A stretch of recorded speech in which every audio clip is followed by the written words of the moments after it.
Supply and demand levels and previous day high and low and pre-market high and low levels are the most important levels that you can have on your chart. You can utilize these levels to determine where you might want to enter a position or where you might want to possibly exit a position. So right here, we're on the QQQ chart on the 5-minute time frame. And as you can see, these areas marked out in red are my supply levels here and here. Then these areas marked out in green here and here are my demand levels. Then I have my previous day high level here, previous day low level here, pre-market high level here, and pre-market low level here. And once New York opened, you can see that the price action came down to this demand and had a strong reaction at this demand, rejecting off this demand and going back up, also holding above the previous day low level. Then coming up and going above the pre-market high level, then also above the 15-minute opening range.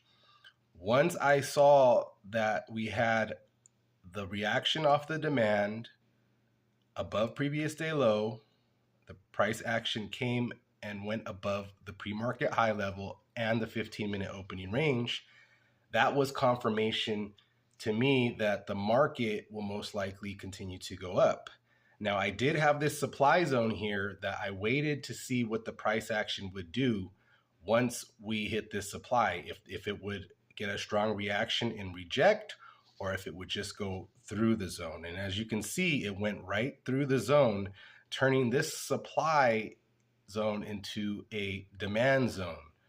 Once we candle closed above this zone was no longer valid as supply and became a demand zone. So we had the candle close above the zone. Then we had this little consolidation here, which came back to the 9 EMA, and also this 600 level, which is a psychological level because the whole numbers are psychological levels. And once I saw that we turned this supply into demand and broke through all these levels, I entered my position to go long, meaning I'll make money if the stock goes up.